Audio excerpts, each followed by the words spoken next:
Hi, this is Miss Hope from Monroeville Public Library, Children's Room, and we're here for another episode of Toddler University. And we're hitting on another tried and true favorite, puzzles. Last time we talked about blocks. Puzzles are a gold mine of skills that your child can learn, and they're often overlooked because they're so simple and we don't really think of them. But your child can learn some of the most important skills from doing a puzzle. Your child will learn concentration. Kids are all over the place. There's so much going on in their worlds. There's so much for them to see, especially in a digital world, and especially now that so much of our lives have been digital for the past year. But children concentrating on what's in front of them is really important. So when you're talking about how long they should be concentrating, it's about 2 to 5 times their age limit. So a 2-year-old, their concentration will be typically around 4 to 10 minutes. They're not going to concentrate on 10 minutes on stuff that they don't like to do. The 10 minutes is going to be the TV show that they like, or Play-Doh. Something that they really like will be the 10 minutes. 4 minutes is more typical of what you'll see for like a new task or something that they're not incredibly thrilled with. But puzzles work with those because puzzles can be all kinds of things that the kids can be interested in, whether it's transportation, animals, whatever. Another really good thing about puzzles is spatial awareness. One thing that we learn in day-to-day life that we don't think of how important it is spatial awareness, finding out where we and everything else fit into the world. Words like turn, beside, above. As an adult, that's how we can help kids with puzzles. When they have a piece and they're learning to put it together, we tell them, turn the puzzle, put the puzzle up and down, put it beside that piece. Hand over hand is not as great. Try using your words to give your kids the directions about where to put it. Keep your voice calm and level so that they don't get anxious and think they should already know how to do it, because they shouldn't. They're little, they're learning. So try using those spatial awareness words next to the right of when you're helping your kid do some puzzles. Shape recognition. This is something that's going to be important for them in school readiness, and when they're learning to write their letters, it's going to be learning to recognize shapes. So obviously a puzzle like this would be really good for that because you have the different shapes. But basically any puzzle is going to help with shapes. One piece is bigger than the other. Look at the corners. Look at how round it is.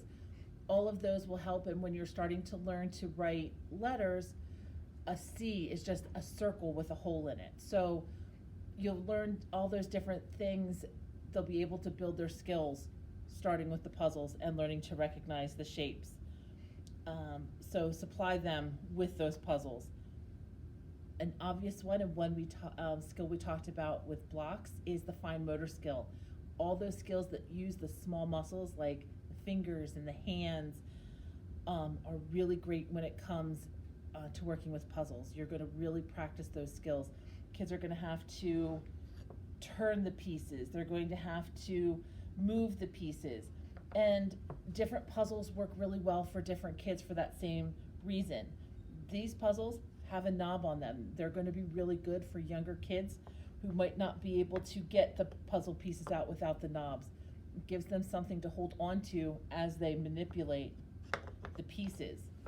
And ones like this are really good because when you do have it out, they're going to have to learn to manipulate them and try different ways of getting them to fit in to the different holes. So wiggle it a little bit more, lift the piece a little bit higher. Again, try not to physically go and move it in there, even if it's hand over hand. Try using your words first in a calm tone, and the kids will end up building a lot more skills that way.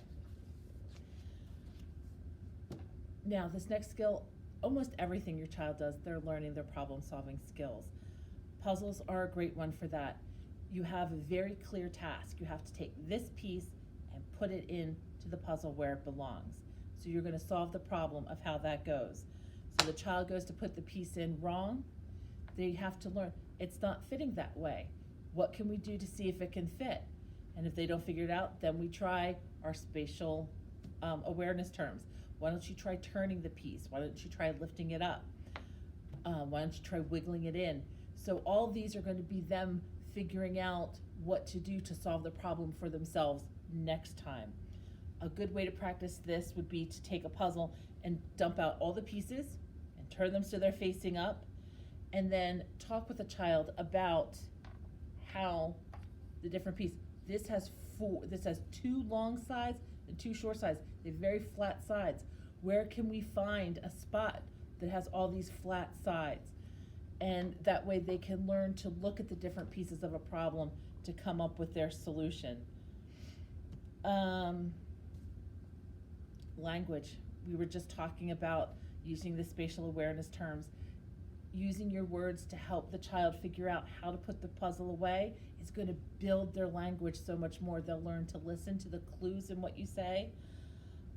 Ask a lot of questions when they're putting them together.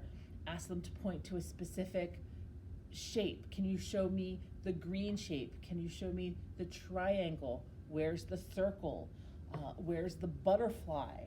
Where's the ladybug? Can you point to the ladybug? How many purple shapes do you see?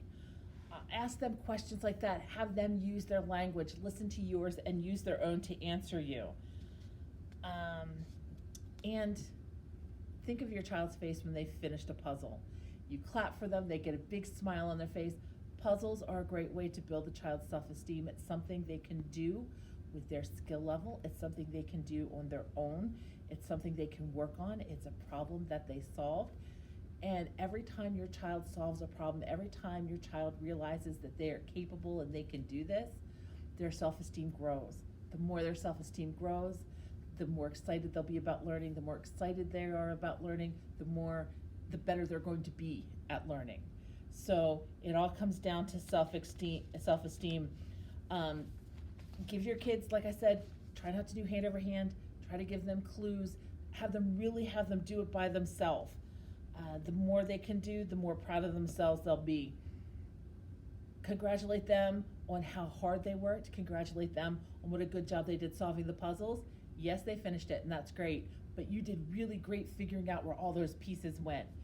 That way they learn that the task is more important or as important as the finished project. They already know that the finished puzzle is the goal, but tell them what a good job they did getting there, because that's how they're going to meet all their other goals. So puzzles are absolutely fantastic. We have a bunch at the library that hopefully we're going to get to put out soon.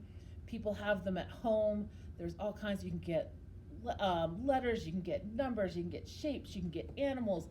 They have them in all kinds of ways and all kinds of different themes and topics.